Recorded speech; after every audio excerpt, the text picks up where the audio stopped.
I'm Chris Carter. This is the Locked On Steelers podcast, and today the Steelers take on the Bills in their inter-team scrimmage at Acrisure Stadium. We'll be talking about that, but first, we got to talk about Russell Wilson. He got his most extensive time with the first-team offense on Wednesday as the Steelers finished up their last practice in Latrobe. We'll talk about that. George Pickens and Calvin Austin both looking really good. All that here and more on the Locked On Steelers podcast. We got Mike DeFabo today from The Athletic. Let's get into it.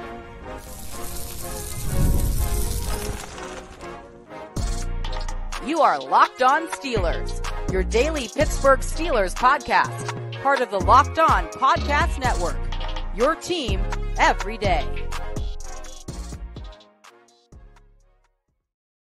Hello and welcome to the Locked On Steelers podcast. I'm your host, Chris Carter, bringing you your daily dose of all things in the Pittsburgh Steelers. As always, you can find the show on your favorite podcasting apps and on YouTube. Like this video if you enjoy it. Subscribe to this YouTube channel to get all of your daily Monday through Friday episodes, as well as our bonus content.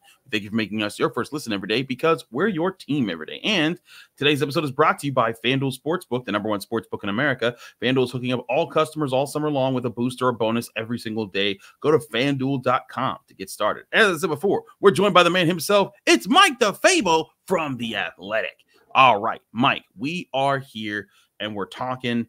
We just saw the last training camp practice out in Latrobe at St. Vincent College. They broke it down, and we got a chance to talk to some of the key players of this offense, especially Russell Wilson and George Pickens. And we'll get to those clips in a bit because I do want to show you guys some of the scrums and the answers there. But Mike, I've been looking at this quarterback situation, and I've been wondering this whole time, when are we going to see Russell Wilson just run the first team offense? When is it going to happen? And I felt like on the last practice at Latrobe, we finally saw it, but we also finally saw it, and it looked like he was a dude who's been doing it this whole time, and it kind of looked like that's why they haven't been putting him in there. What was your assessment of how Russ looked despite barely running with the ones throughout training camp? Yeah, I thought that he looked very solid. Things that stand out when you talk about Russell Wilson are his accuracy, the fact that he's a veteran. You could see the way that he manages the offense. And for me, I really feel like the reason why it took this long is just because of the injury. And like I look at this whole quote unquote quarterback competition maybe a little bit differently than most. Like a lot of people nationally were saying, could this injury open the door for Justin Fields? Could this give him the opportunity to start? And I felt like the fact that the Steelers still listed Russell Wilson as QB1 on the depth chart, even though he was basically out for a considerable portion of the first 2 weeks, told you the kind of lead that he had. And for me, some people might say, well, why did it take this long for him to get the first team reps? You don't just take all of a sudden, because Russell Wilson's back, those reps away from Justin Fields. That's not the way that Mike Tomlin does business. So, I've always felt like this has been Russell Wilson's job to lose. And the fact that he was back there taking those first team reps today, I think, is another indication that I would very much expect him to be the week 1 starter. Yeah, I think it continues to show the confidence that they've had in him is well placed, at least in what we've seen so far. He's able to connect with guys on time. There was a really good 30-yard pass down the middle part of the field that he threw to Calvin Austin, and he threw it before Calvin Austin broke into the final part of the route. So that as soon as Calvin Austin turned, ball was right there. Bang. It was a big gain. It was in between the zone, the right read, right throw, everything. And again, this is what I was saying all along. Look, I've been saying Justin Fields is narrowing the gap. He's closing the gap. I think that he is getting better because he's not having all the serious problems that we saw in his game in Chicago and to even start training camp this past year. But with all that being said, he is simply trying to get to where Russell Wilson already is. And I think that's another good sign for Russell Wilson and his future with the team, that he missed all that time. He's been doing stuff in the background, like he'll work with the third team, a little bit with the second team, but he just jumped right in and he's got this connection with these receivers like he's been working with the first team as much as Justin Fields has. Yeah, I mean, I go back to also OTAs in mandatory minicamp, and Russell Wilson took the overwhelming majority, if not all, of the first team snaps during those scenarios. So he was already very familiar with this offense, began to build chemistry with those wide receivers, earn the trust of his coaching staff. And so, I feel like this is a reflection of some of the work that he did during that setting. And again, I'll say it again, I don't know that this was a competition that Justin Fields could have won in the preseason. This might make the Steelers more confident in his abilities in the event that Russ struggles or there's an injury, that Justin Fields is going to pick things up and be able to keep the train moving. But, I never felt like Russ was going to lose his job because of the injury. Like you look at the fact that they gave him pole position. You look at the fact that when we talked to Russell Wilson, he said, I'll be ready when it's time to be ready. You look at the fact that they keep saying, we think it's a great opportunity for Justin to learn from Russell Wilson. You look at the depth chart, the fact that he twice has been listed as QB1. None of these things happen if you think that this is a real neck and neck competition, and the Steelers are living and dying by every training camp throw and every preseason game to determine their starters. They were giving you lots of hints that Russell Wilson's going to be the guy. So, again, I feel like it's going to take something significant for that to change. Absolutely. I want to give everyone a chance to listen to Russell Wilson because he did talk to us after the Steelers' final practice. I cut up just a few moments here where we talk about we talked to him about the offense, how far he thinks it's coming, also the scheme of the offense that allows it to take some of the deeper shots down the field. Here's Russell Wilson at Steelers training camp. Oh, it felt great today. Yeah, just getting better every day. Guys did a great job making plays today. A lot of touchdowns today, a lot of good work today. Line did a great job. Just feel good. You feel like you've gotten enough work here during this camp? I mean, you're a veteran. You've been through this. Yeah, I mean, I've been working every single day. Even the days I was a little bit lighter in team, I was just getting all the fundamental work. And then obviously over the past 2 weeks, really been building up a lot more reps in the team drills and everything else. That's been great. Been full for the past several days and everything else. So feel really good. I'm ahead of schedule. Feel great. And just stay in the course. Do you like where you are in this process? Then? Yeah, I do. The training staff's done a great job. Everybody who helps me out every day. It's a full team effort, and I'm just super grateful. Just got to continue to be smart. We got hopefully a 20 or 21 game season. So hopefully that's the case. Are you expecting to get the start on Saturday? Say again? Are you expecting to get the start on Saturday? I'm just expecting to be great tomorrow. That's all I know. Just be great tomorrow. I'm doing everything I can to be ready to go. And it's coach's call, obviously, on if he wants me to play or not. But I'm just in the doctors too. But just focus on just being great tomorrow. Approach on preseason games. Do you feel like you need to play, just being around for so long? I feel like I always want to play, no matter what. I mean, anytime I can step into the white lines, I don't care if it's in the parking lot. I love playing the game, and so the reality is that I'm always ready to play. I want to be in the huddle with the guys. That's always coach's decision. Russ, when we talked to George, he was very confident. Vertical scheming in his passing game opens up a lot. What can you say about how you guys are connected and how this offense opens up deeper pass? Well, you saw today there's a lot of plays that down the field, guys making big-time plays in the intermediate and short game. Just there's so much that our receivers can do. We're really excited about who they are. It really all starts up front, I think Coach Arthur Smith's given us a great chance to, mix up the schemes and everything else. We got playmakers all over the field, got a lot of speed. And so these guys are really doing a great job working. And Coach Z's working these guys' butts off, and he's got them ready and learning everything every day. So we're going to get better. We haven't done anything yet. We're learning, and we know that. And we're going to stay humble and hungry and just keep working. With playing in the preseason, how do you balance wanting to maybe knock the rust off your timing and taking life hits versus not wanting to aggravate the calf injury or wrist injury? I don't play with fear. I never have. You play smart, just like a normal game. You got to know when to get down. You got to know when to slide. Get out of bounds. All those things. But I'm like I said, it's my 13th year. I know kind of how to avoid certain things. Certain hits and all that. You got to be smart out there. But also too, you don't play scared. I don't strap on the pads and just get ready to go and play fearful. Anybody knows me, I don't think that way. So, so I'll be ready to rock and roll if that's the case. So a lot of different things Russ got into there, but I do think it's interesting. One, it sounds like he's ready to play. We'll see if he does play with the ones Saturday against the Bills. We'll see if he does so against the Bills today in the scrimmage that they're playing at Acrisure Stadium. But Mike, I've also thought it was interesting when I asked him about the deep ball, his response and talking about how Arthur Smith has set him up to be good there because he likes to uncork a deep ball. Yeah, definitely. I think that's maybe one of the biggest things that Russell Wilson brings to this team is they call it the moon ball. It's kind of his trademark, and it is a serious weapon for an offense, and especially an offense like the one that the Steelers are going to have. We all know that they're going to run the ball a lot. We all know that they're going to feature their tight ends a lot. But if you are able to run the ball successfully, play action off of that, and take your shots downfield, That's where I feel like the ceiling for this offense is going to be. And that's where that added spark is going to be. You know, they went out and specifically acquired a lot of team speed. A lot of these wide receivers that they got are fast guys who can attack down the field and get vertical. That was intentional, realizing that Russell Wilson is a guy that has that great deep ball. So, you know, I think that that's a great element that's going to be part of this offense. And I think one of the big things that sets Russ apart. Absolutely. I want to talk more about that deep ball, especially how it relates to George Pickens' game, because we also talked to him. You'll hear from George Pickens in the next segment here, along with our analysis of what we're seeing in camp and how this offense will continue to play out this year, all here on the Locked On Steelers podcast. Chris Carter, Mike DeFabo, stick with us. We'll be right back.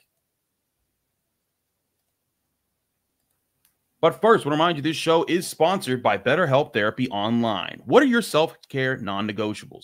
Maybe you never skip leg day, or maybe you never skip therapy day. Well, when your schedule gets packed with work, activities with kids, or just life in general, it's easy to let your priorities slip through the cracks. Even when we know what makes us happy, it's hard to make time for it. But when you feel you have no time for yourself, non-negotiables like therapy are more important than ever.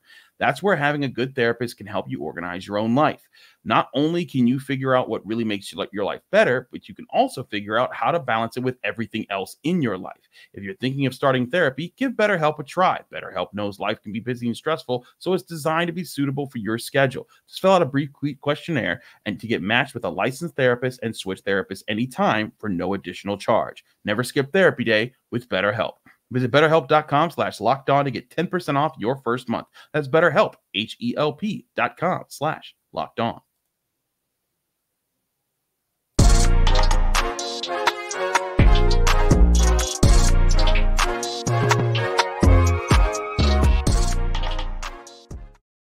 We're back here on the Locked On Steelers podcast. I'm your host, Chris Carter, here with Mike DeFabo of The Athletic. Mike, let's get into some George Pickens talk here, because he had yet another impressive, electrifying day. The offense won the final 7 shots, and he was a big part of that. He also was just skying over defenders, you know, play in and play out.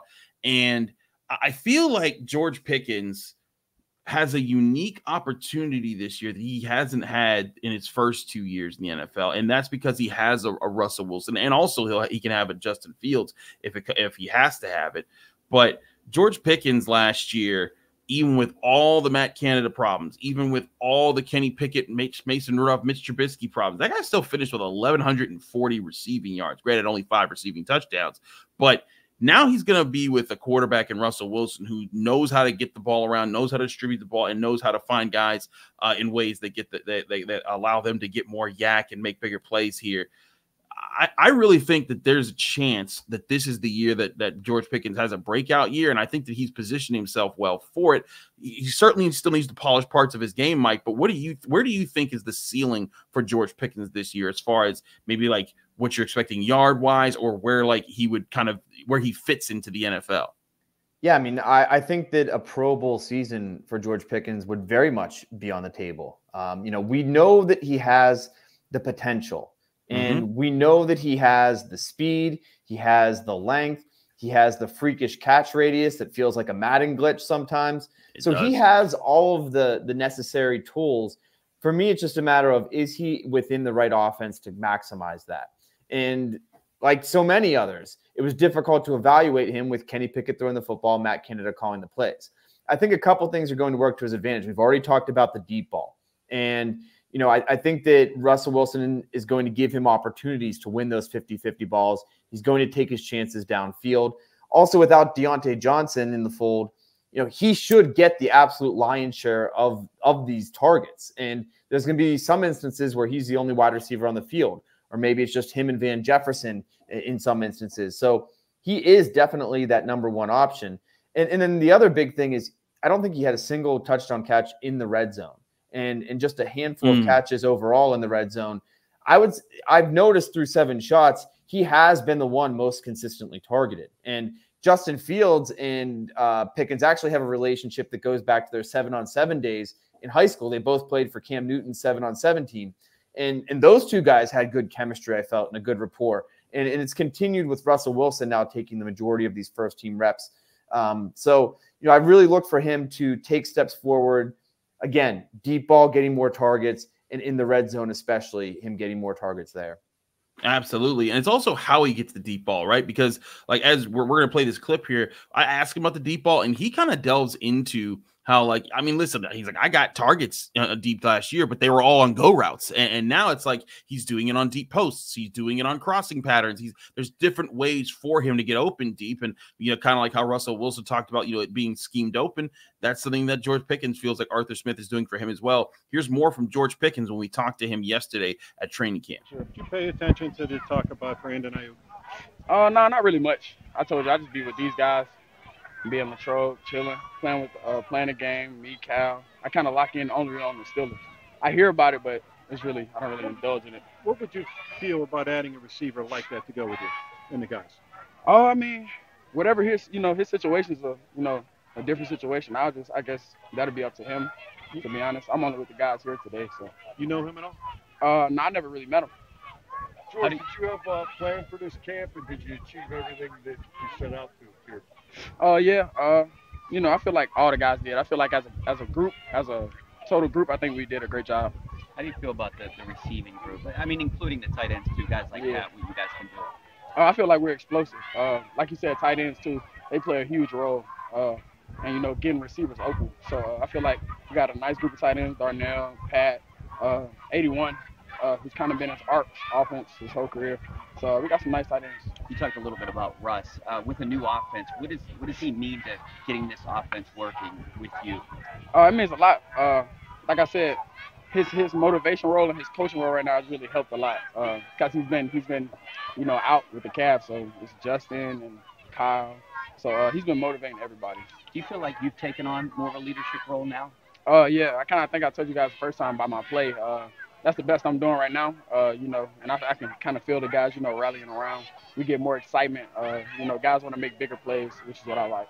It seems like a lot more deep ball than connecting in camp this year. Is that something you think can unlock more parts of your game that you haven't seen as much of?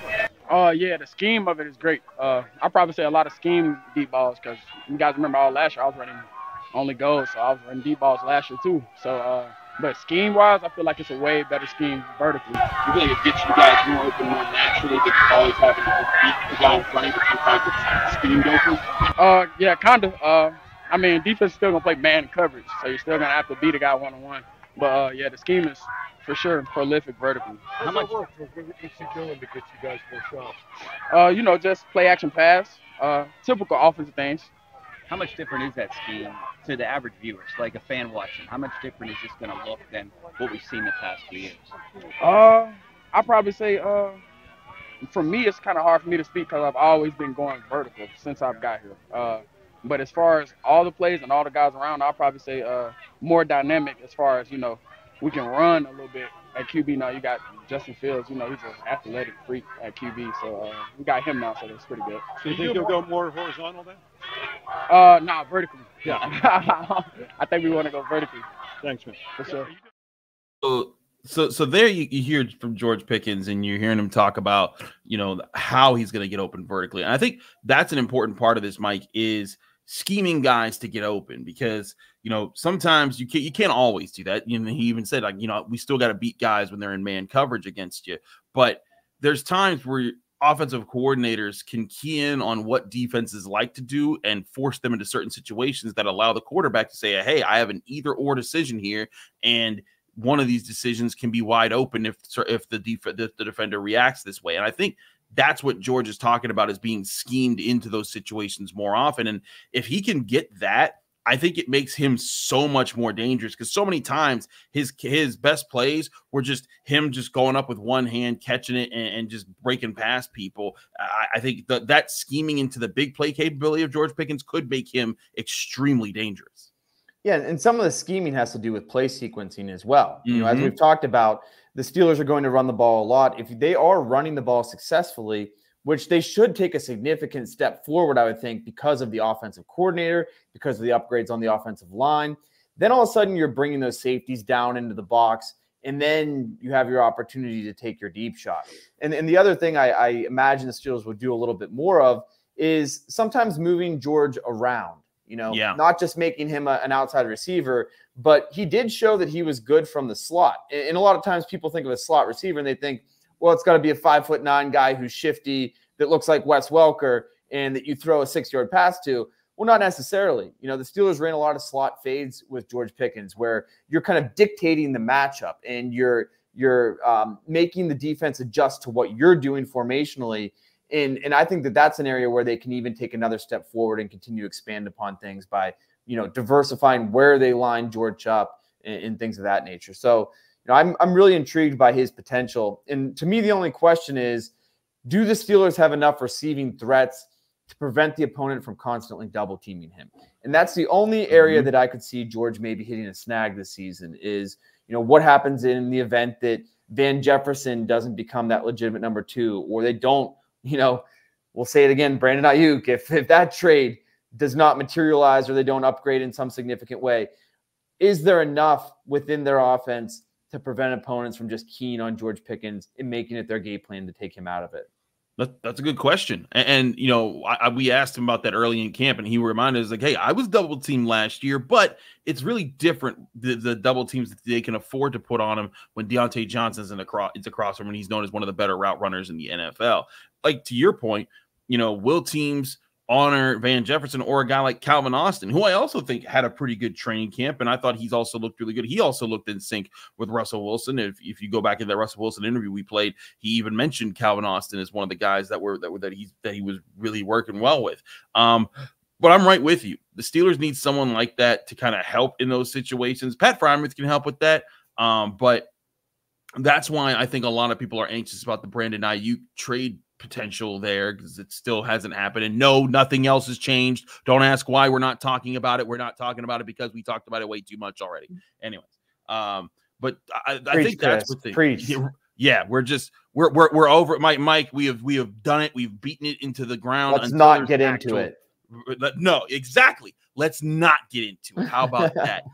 Mike, what's your thoughts on Calvin Austin? I've seen him make plays, but is he a guy who's ready to be a regular receiver in the offense that can be a threat that defenses do have to consider? Well, it's interesting because I think that a lot of the comments that we've gotten from coaches or from other players have been very positive. I mean, I remember back to OTAs, Zach Azzani, the wide receivers coach, was saying, man, this guy has a great work ethic. We really feel like he's developed. He had a solid camp, but I don't know that he, to me, I think Van Jefferson is clearly ahead of him in the pecking order. Now, they will play different positions. Calvin is more suitable in the slot when the Steelers do roll out with 11 personnel and have a slot receiver. But, he'll get his. And, he's another guy that might not have the length of George Pickens or, the catch radius, but his speed is an added dimension. And the Steelers have, as we talked about, prioritized that in their wide receiver room. And so, that he's another guy that with the track caliber speed he has can add a dimension with the deep ball. Absolutely. I want to talk more about that too in the matchups that we're looking most forward to with this upcoming scrimmage later today when the Steelers practice with the Bills, 1 p.m. at Acrisure Stadium. Both of us will be there. We'll keep you up to date with that. But we'll get you prepared from some of the things we're most looking for next here on the Locked On Steelers podcast. But first, I want to remind you this show is brought to you by FanDuel Sportsbook, the #1 sportsbook in America. I love sports, and there's plenty of action going on right now that you can take advantage of when you go over to FanDuel on the app that FanDuel lets you download, or you can go to FanDuel.com. There's plenty of action with MLB well underway, and everything's getting closer to the playoffs there, but also WNBA's back, so you can get in on all that action, as well as NFL preseason, and, of course, all the big fights that are always happening. So get on it right now, because FanDuel all summer long is giving you a boost or a bonus every single day. When I say you, I mean everyone, not just returning customers, not just new customers, everybody. If you go to FanDuel.com right now, you'll find something for everyone every day, all summer long. So head over to FanDuel.com today and start making the most out of your summer. And that's FanDuel, official sports betting partner of Major League Baseball.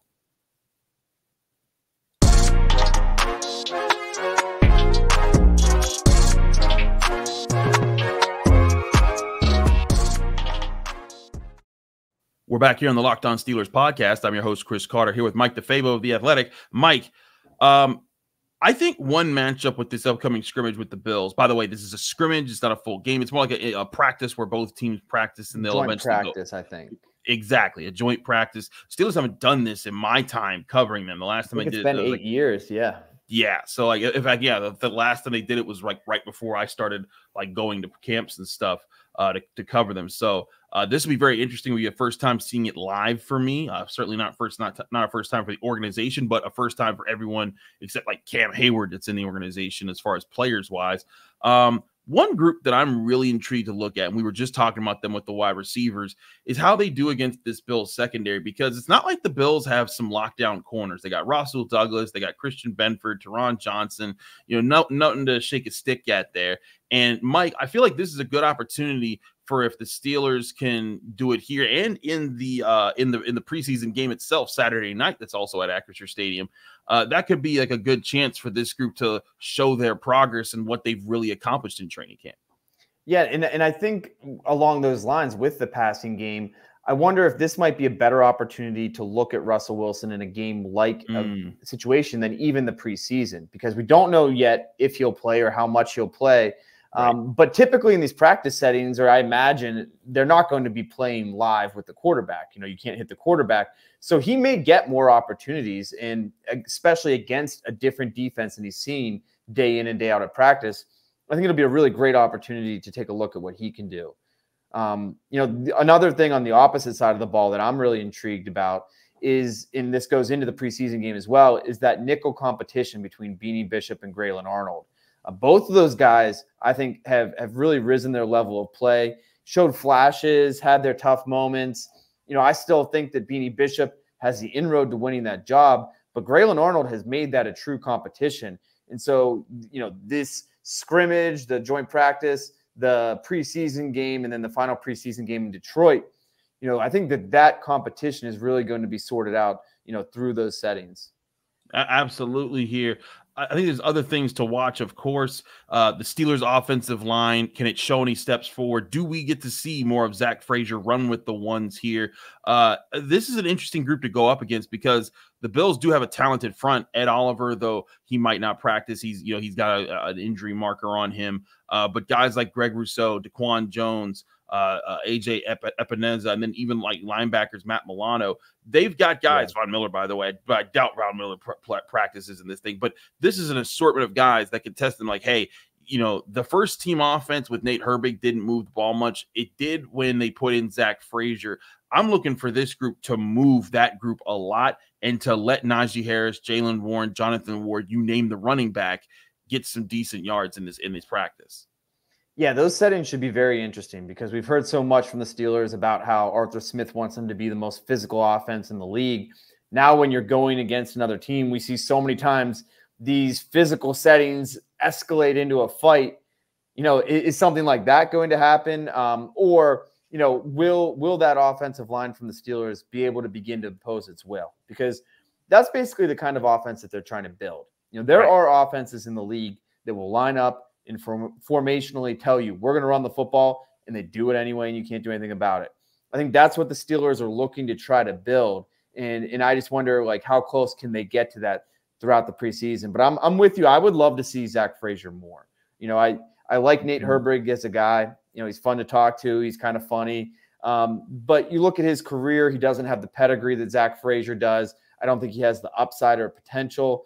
And I really feel like with an offensive line that is going to have so many moving pieces, once they put Troy Fautanu in and Broderick Jones flips over to left tackle, I would like to have that anchor of your offensive line working with the first team, working on that quarterback center exchange, working on identifying the defensive fronts sooner rather than later. And so I think that Zach Frazier will definitely be a player to watch during the preseason and also in this joint practice. Mike, is there anyone in particular you're pointing out in this joint practice that you're keeping a closer eye on?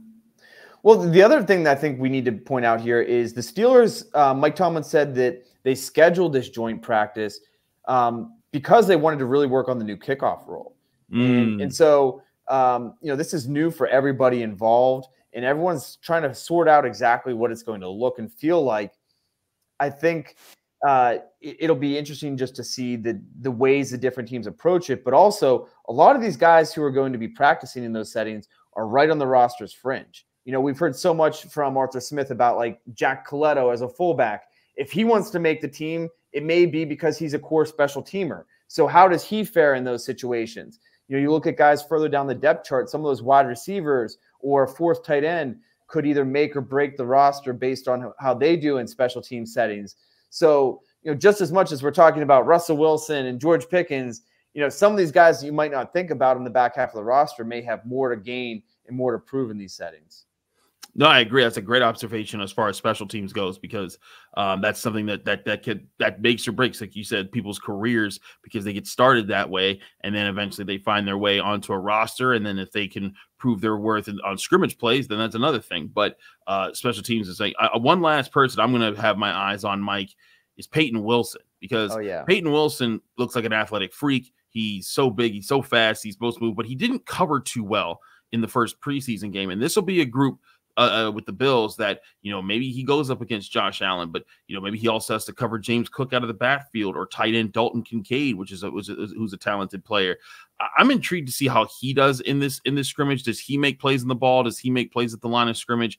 If he shows that he's taking steps forward, it's another really good sign that he's going to be a really good contributor a lot sooner than later for the Steelers.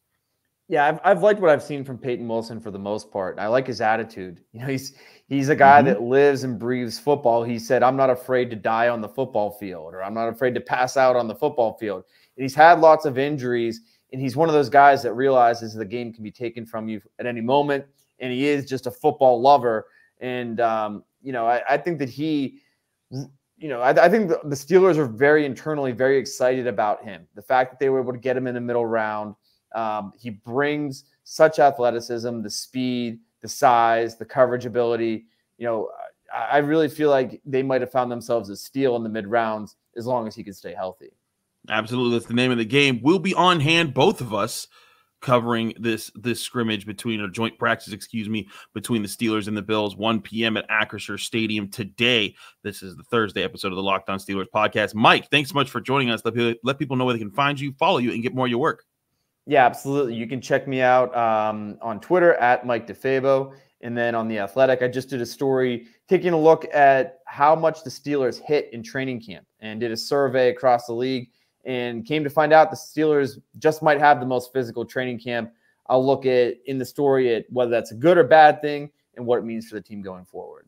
Absolutely. He's Mike DeFabo. Check all of his work out. I'm Chris Carter. Follow me on Twitter and Instagram and TikTok at Carter Critiques. Read my work at the Pittsburgh Post-Gazette by going to post-gazette.com, and find me here every day, Monday through Friday, breaking down your Steelers right here on the Locked On Steelers podcast.